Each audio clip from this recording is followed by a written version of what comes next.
साथियों नमस्कार, बहुत बहुत स्वागत आप सबका मेरे इस चैनल पर, जिसमें आपको बताता हूं वास्तु के बारे में वो गहराइयां और वो गूढ़ रहस्य जिनका जानना आपके लिए बहुत ज़रूरी है। पर समस्या क्या होती है कि एक वीडियो चलता है बहुत देर तक, 5 मिनट चलता है, 10 मिनट चलता है, उसमें एक सवाल को अच्छी तरह से गूढ़ते हैं हम। लेकिन आज का जो वीडियो है ये बहुत स्पेशल बनेगा, क्योंकि इस एक वीडियो में ही हम बहुत सारे सवाल लेंगे। इसका मतलब तरह तरह की जो समस्याएं आपकी हैं, मुझे नहीं पता किसकी समस्या कैसी है, लेकिन बहुत चांसेस हैं कि आपकी समस्या का समाधान इसमें ही आ जाए। एक वीडियो में जानना चाहेंगे? आइए चलते हैं आखिर तक मेरे साथ इस छोटे से सफर में।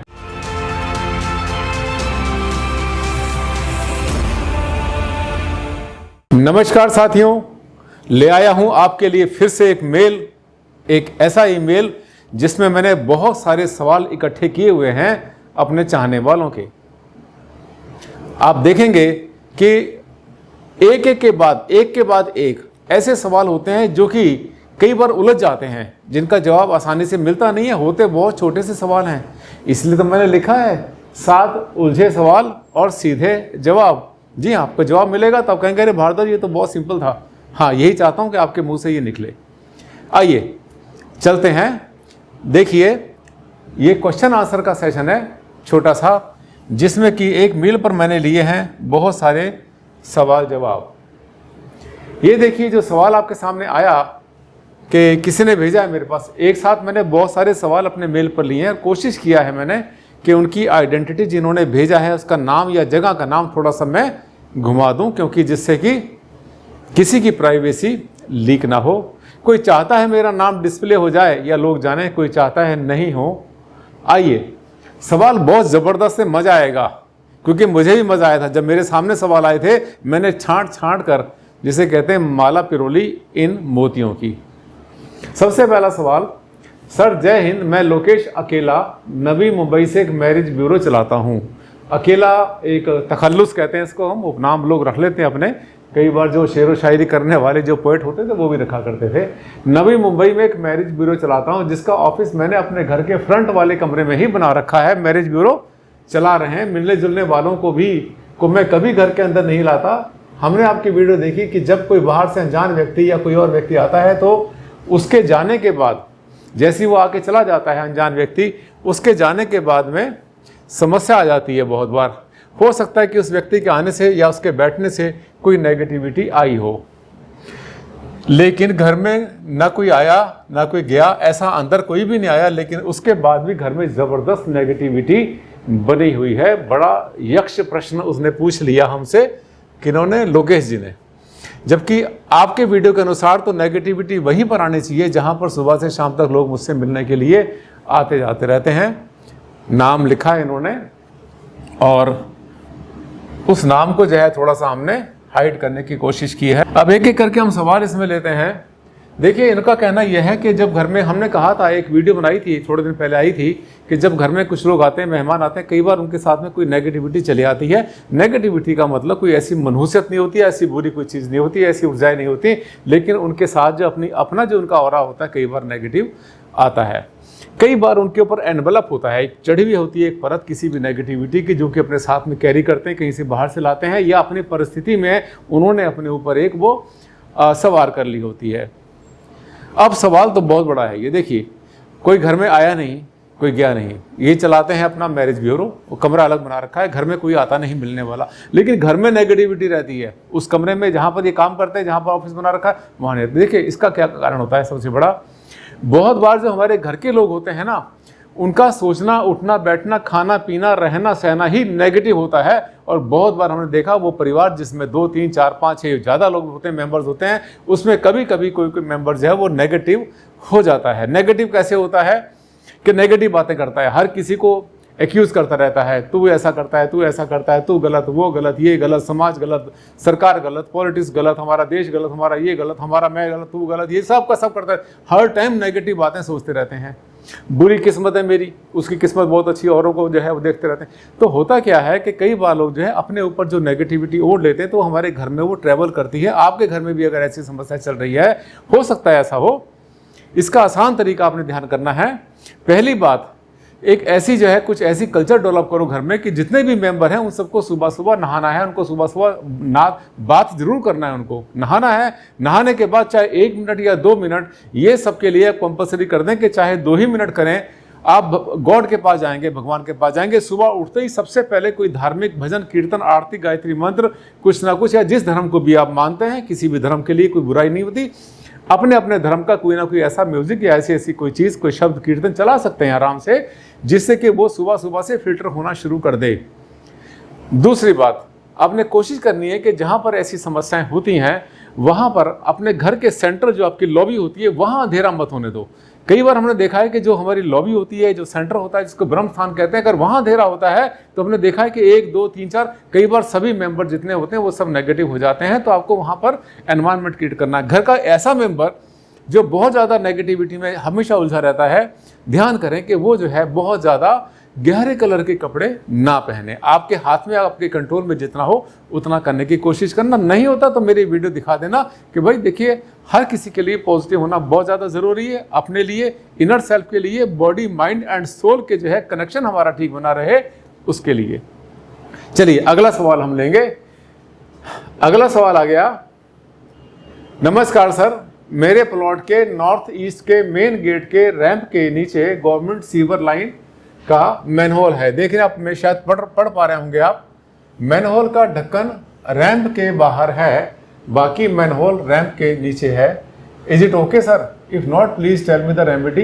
ये है रविंद्र कुमार जी। रविंद्र कुमार जी पटना से इन्होंने लिखा है, पटना बिहार से। देखिए, तो होता क्या है कि कभी कभी ऐसा ये स्थिति आपके साथ भी हो सकती है कि आपका जो घर का जो रैंप है उसके नीचे कोई सरकारी सीवर का पॉइंट हो।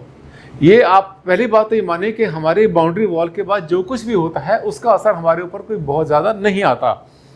तभी आएगा जब वहाँ से कोई नेगेटिविटी लीक कर रही होगी। ऐसा बहुत बार होता है कि सरकारी लाइन सामने जाती है। देखिए, हर घर के सामने जितनी अच्छी अच्छी लोकेलिटी होंगी, अच्छी अच्छी कोठियाँ होंगी, सबके सामने से सीवर की लाइन जा रही होगी। कोई दिक्कत की बात नहीं है उसमें, क्योंकि वो हमारे घर के बाहर है। दूसरी बात, अगर आपके वहाँ मैनहोल का ढक्कन आपके रैंप के ऊपर है, लाइन नीचे से जा रही है, तो उस ढक्कन को आपने इंश्योर करना है कि उस ढक्कन से कभी भी कोई भी किसी तरह की गैस लीक ना हो रही हो, वहाँ से कोई गंदी बदबू ना आ रही हो। तो उसके ढक्कन को एक बार खुलवाएं। खुलवाने के बाद उसमें कुछ ऐसी पैकिंग लगवा दें जिससे कि वहाँ से कोई नेगेटिविटी नहीं आए। और सबसे आसान तरीका मैं आपको बता रहा हूँ, बहुत अच्छा, दिशा कोई भी हो, आप वहाँ पे अगर एक हरे रंग का जैसी मैट होती है, ऐसी कोई भी मैट वहाँ लगा दें। ग्रीन ग्रास की भी आती है, आर्टिफिशियल ग्रास की भी लगा सकते हैं मैट, उसमें कोई दिक्कत की बात नहीं है, क्योंकि कॉटन का जल्दी खराब हो जाएगा। तो मैट लगाना, गैस को बंद कर देना, आसान तरीका। और हो सके तो जब घर से बाहर निकल रहे हैं, किसी शुभ काम से आप जा रहे हैं, बच्चे एग्जाम देने जा रहे हैं, आप किसी पार्टी से मीटिंग करने जा रहे हैं, घर के शुभ काम से जा रहे हैं, बच्चों का रिश्ता करने जा रहे हैं, तो कोशिश करें वो जो है, जो ढक्कन उसका है मैनहोल का, उसके ऊपर से ना निकलें, थोड़ा सा बच के निकल जाएं। बहुत आसान तरीका, precaution is better than cure. चलिए अगला क्वेश्चन लेते हैं। सर, मेरा नाम बनवारी लाल वर्मा है और मेरी भोपाल में प्लास्टिक कंपोनेंट बनाने की एक छोटी सी फैक्ट्री है। यूँ तो काम ठीक ठाक चल रहा है, फिर भी मैं चाहता हूँ मेरा काम बहुत तेजी से बढ़े। पिछले 15 से 20 साल में मेरा काम बढ़ा तो है, पर जितना मैं सोचता हूँ उतना नहीं बढ़ा। मैंने 3 साल पहले लोकल वास्तु कंसल्टेंट से भी अपनी फैक्ट्री को चेक कराया था। थोड़ा सा इनकी राइटिंग में कुछ वहाँ पे मिस्टेक हो गया, और उसमें छोटे मोटे वास्तु दोष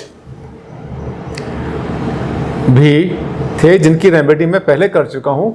कुछ दिन पहले एक वास्तु कंसल्टेंट से बात हुई, नोट करना, ध्यान करना, वास्तु कंसल्टेंट से बात हुई। उसने मुझसे 2% कमीशन मांगा कि मैं 1 साल के अंदर आपका प्रॉफिट बढ़ाकर 20 करोड़ से बढ़ाकर 100 करोड़ पर आपका प्रॉफिट ले जाऊंगा, और आप मुझे 2% कमीशन दे दो। क्या आप भी ऐसी कोई डील करते हैं जिसमें कि कमीशन लेके हमारे प्रॉफिट को 1 साल में 5-6 गुना या ज़्यादा बढ़ा सकते हैं? साथियों, कमीशन लेकर किसी वास्तु कंसल्टेंट ने इनसे बात की कि आप मुझे कमीशन दो, मैं आपके प्रॉफिट को इतना बढ़ा दूंगा। ठीक है, अब इसी की बात करते हैं हम कि ये जो इन्होंने लिखा कि किसी ने कमीशन की बात की, किसी ने कहा कि मुझे आप कमीशन दो 2% या जितना परसेंट भी, और मैं आपके प्रॉफिट को 20 करोड़ से बढ़ाकर 100 करोड़ कर दूंगा 1 साल में। ऐसा एक बार मेरे पास किसी ने फ़ोन भी किया था कुछ दिन पहले कि सर कोई ऐसा कंसल्टेंट है जिसने कि मुझसे कमीशन की बात की। मैं आपको एक बार बताना चाहता हूँ कि ये जो कमीशन की बात है साथियों, ये इनको जो है बनवारी लाल वर्मा जी को शायद लगता है मुझे कोई कन्फ्यूज़न है। इन्होंने किसी वास्तु कंसल्टेंट से बात नहीं की, क्योंकि वास्तु कंसल्टेंट जो है ये कभी कमीशन की बात नहीं करते। मुझे नहीं लगता कि कोई वास्तु कंसल्टेंट अपनी ज़मीर को इतना गिरा सकता है कि वो दलाली शुरू कर दे, कमीशन की बात करे और इस तरह की बात करे। क्यों? क्योंकि अगर कोई वास्तु कंसल्टेंट संस्कारों वाला है और वास्तव में कोई वास्तु कंसल्टेंट है तो वो इतना नीचता के ऊपर नहीं जा सकता, इतनी गिरी हुई हरकत कभी नहीं कर सकता, इतनी घटिया बात कभी नहीं बोलेगा कि आप मुझे कमीशन दो और मैं कमीशन के बेसिस के ऊपर आपके काम को आगे बढ़ाऊंगा। नहीं बढ़ा सकता, सच बता दूं मैं आपको, कोई नहीं बढ़ा सकता।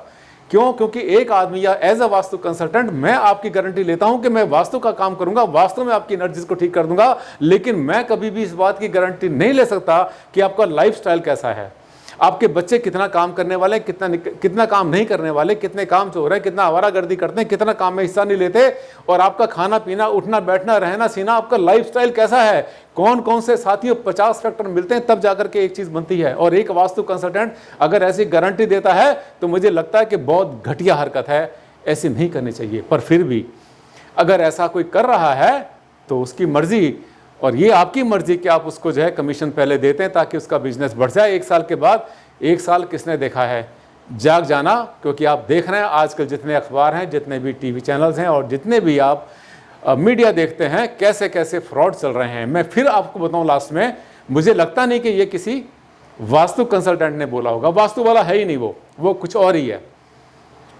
और हो सकता है कि आपने किसी प्रॉपर्टी कंसल्टेंट से, जैसे कि प्रॉपर्टी वाले होते हैं, डीलर होते हैं, उनसे बात की होगी।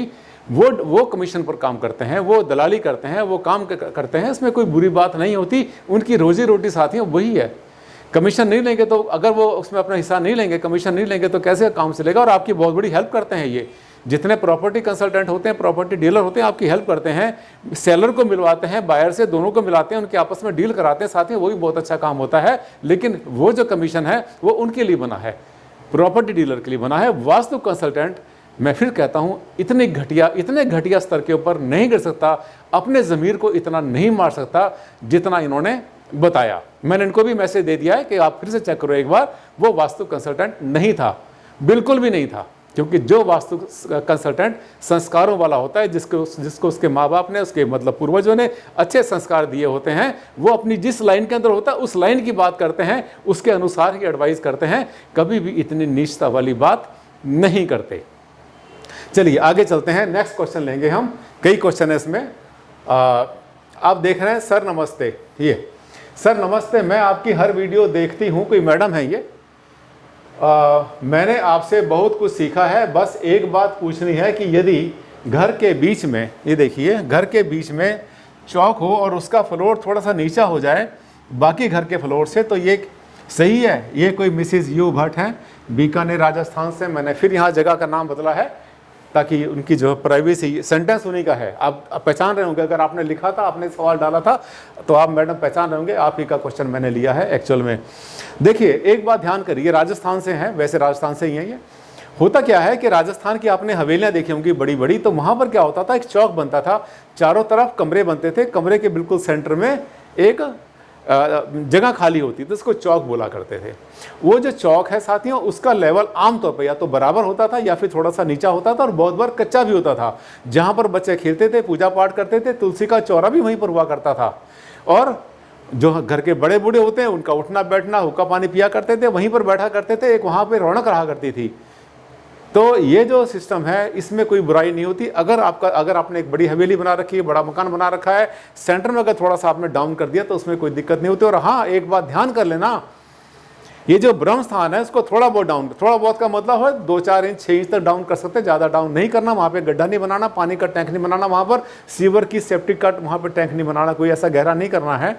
हाँ, इसलिए जिससे कि पानी की निकासी, अगर ऊपर से खुला होता है तो बहुत बार पानी वहाँ गिरता है बारिश का, तो उसकी निकासी का इंतजाम भी हो जाना चाहिए। और हाँ, ये जो सेंटर है ना, ये नीचा तो चलता है थोड़ा बहुत, लेकिन ऊंचा कभी नहीं चलता। आप चबूतरा बनाते हैं अगर सेंटर में ब्रह्म स्थान में, तो ये वास्तु दोष होता है। चलिए आगे चलते हैं। इसके बाद सर टाइल्स और मार्बल दोनों में से कौन सा फ्लोरिंग के लिए श्रेष्ठ है वास्तु के अनुसार? विवेक कुमार हावड़ा से इन्होंने लिखा है, वेस्ट बंगाल से। टाइल्स और मार्बल, टाइल और मार्बल दोनों में कौन सा? देखिए एक बात ध्यान करिए कि जो चीज़ नेचुरल है, वास्तु जो साइंस है ये नेचर के साइंस है। Vastu is the science of nature and harmony. तो क्या होता है कि हमारी हार्मनी, हमारी वेवलेंथ, हमारी फ्रीक्वेंसी उनके साथ में ज़्यादा अच्छी रहती है। वो चीज़ें जो कि नेचर ने बना दी हैं, जो कुदरत ने बना दी हैं, वो सबकी सब वास्तु के अनुसार पॉजिटिव होती हैं। जैसे घास फूस, पत्ते, लकड़ी, ये जितनी चीज़ें होती हैं, मिट्टी होती है, ये जितनी भी चीज़ें, रेता, ये सब का सब जो है होता है वास्तु फ्रेंडली। अब देखिए इन दोनों में अपने आप सोचिए, मैंने जो अभी आपसे कहा, मुझे लगता है मेरा ये बताते बताते आपको जवाब मिल गया होगा। टाइल जो है हमने बनाई है, टाइल जो है विशेष एक प्रोसेस होता है, उस प्रोसेस में टाइल को बनाया जाता है। मिट्टी को उसमें करते हैं, हीटअप करते हैं और कुछ केमिकल उसमें डालते हैं, तो उसके बाद टाइल बनती है। बुरी नहीं होती, ये भी बहुत अच्छी होती है। लेकिन अगर मैं कंपेयर करता हूँ तो marble is better than tiles, floor tiles. तो मार्बल लगाइए, मार्बल ज़्यादा अच्छा रहेगा क्योंकि उसकी जो पोरस वैल्यू होती है टाइल से ज़्यादा होती है। आगे चलेंगे। गुरुजी प्रणाम, सुपर डुपर वीडियो। हाँ, ऐसे तो कमेंट बहुत आते रहते हैं मेरे पास। सुपर डुपर वीडियो, क्या हम अपने घर के वाटर टैंक के ऊपर पूजा रूम बना सकते हैं? SS शर्मा उत्तराखंड से इन्होंने लिखा है। हाँ, वाटर टैंक होता क्या है कि आज हमारे पास बहुत जगह नहीं है, बहुत बड़ा प्लॉट हमारे पास नहीं होता, छोटा सा हमारे पास जगह होती है, उस जगह में ही हमें अपना वाटर टैंक बनाना है, वहीं रहना है, वहीं से आना सब कुछ होता है। तो होता क्या है कि बहुत बार जैसे हम उत्तर ईशान में, पूर्व ईशान में बहुत बार हम अंडरग्राउंड पानी के टैंक की बात करते हैं, और उस पानी के टैंक की होता क्या है कि जगह की परिस्थिति के हिसाब से, उसके साइज़ के हिसाब से, लोकेशन के हिसाब से और हमारी ज़रूरत के हिसाब से होता क्या है कि वो जो है जो पूजा स्थान बाई चांस वहीं आ रहा होता है जहाँ पर कि हमने पानी का टैंक बनाया होता है। बिल्कुल कोई समस्या नहीं है। ये समस्या इसलिए नहीं है साथियों क्योंकि जो पानी का टैंक है ये साफ पानी का टैंक है, गंदे पानी का टैंक नहीं है। और आपने देखा बहुत सारे मंदिर ऐसे होते हैं, इवन बहुत सारे जो और भी धार्मिक स्थल होते हैं, गुरुद्वारे देखें आपने, जो कि पूजा स्थान या मंदिर या जो जहाँ पे पूजा की जाती है वो पूरा स्थान बहुत बार पानी के आसपास होता है, पानी के बीच में होता है, पानी के साथ होता है। और शंकर भगवान को तो पानी बहुत प्यारा है। तो पानी का टैंक अगर आपने नीचे है और उसके ऊपर अगर आप पूजा स्थान बनाते हैं उसमें एब्सोल्युटली कोई समस्या नहीं है। पर हाँ, एक बात ध्यान कर लेना कि वहाँ सफाई पूरी रहनी चाहिए। जो पानी का टैंक है उसके अंदर आप जो है अपने 2-4 महीने के बाद सफाई जरूर करते रहें। वो पानी गंदा ना हो जाए, सड़ ना जाए, उसमें काई ना जम जाए, बस एक ध्यान करना है। पानी के टैंक के ऊपर बनाइए, कोई समस्या नहीं है। साथियों, ऐसे होते हैं मेरे वीडियो, ऐसे सवाल जो होते हैं मेरे पास जो आते हैं जो कि सबके हित के होते हैं, उनको मैं कॉमन इस तरह से मेल के ऊपर लेता हूं। अपने मेल पर बहुत सारे सवाल लेकर आपको बताता हूं। तो आप भी अगर ऐसे सवाल कुछ भेजना चाहते हैं जो कि बिल्कुल यूनिक हों और सबके पब्लिक के भले के हों और जो वास्तु में विश्वास रखते हैं, जो बिलीवर हैं वास्तु के, उनको समाधान मिल जाए, एक वीडियो में बहुत सारे सवालों के जवाब मैंने आपको बता दिए। और हाँ, मैं आपको पहले भी कहा था मैंने आपसे एक बार कि हमारा एक प्रोग्राम होने वाला है बहुत जल्दी गाजियाबाद में, दिसंबर के आखिरी हफ्ते में। वो कब होगा, कैसे होगा और कैसे आपको एंट्री मिलेगी, फ्री एंट्री आपको दिलाएंगे उसमें हम, अगर हमारे थ्रू आएंगे। और मैं आपको उसकी पूरी डिटेल, पूरी जानकारी बहुत जल्दी देने वाला हूं। आप मेरे वीडियो देखते रहिए, आपको पूरी इंफॉर्मेशन, पूरी डिटेल मिलेगी, कब जाना है, कैसे जाना है, पूरा का पूरा आपके लिए इंतजाम बिल्कुल फ्री ऑफ कॉस्ट होगा। उसमें आपको कोई फीस या कोई खर्चा नहीं देना। अगले वीडियो में फिर आपसे मुलाकात करूंगा, ऐसा ही कोई टॉपिक लाऊंगा जिस टॉपिक में इंटरेस्ट होता है लाखों लोगों का। आपको पता है मेरे वीडियो कितने लोग देखते हैं? कई लाख, 4, 5, 6, 7 लाख, कभी कभी 10-10 लाख लोग ऐसे होते हैं जो कि मेरे वीडियो को देखते हैं। इतने व्यूज़ मुझे पर दिन, एक दिन के मिलते हैं। साथियों, आप मुझे प्यार देते हैं, मैं आपको प्यार देता हूं, आपस में एक्सचेंज करते हैं और एक दूसरे को समझते भी हैं रिक्वायरमेंट, इसीलिए हम चलते हैं एक साथ मिलकर। अगले वीडियो में फिर आपसे मुलाकात करूंगा। और हाँ, आपने, मुझे लगता है कि आपने इसको चैनल को सब्सक्राइब किया था ना पिछली बार, या पहले से किया हुआ है? नहीं किया था तो कर लेना, अभी कर लेना, कहीं भूल मत जाना। और अगर आपको मेरा वीडियो अच्छा लगा, आपको लगा कि हाँ ये तो दिल भर के आपने बहुत अच्छी बातें बता दी वास्तु के बारे में, तो एक लाइक बनता है मेरा, लाइक कर देना और शेयर करना अपने सोशल मीडिया पर, ताकि सभी को ज्ञान मिलता रहे। अगले वीडियो में फिर आपसे मुलाकात करूंगा, तब तक के लिए दें मुझे विदा। नमस्कार, thank you and take care.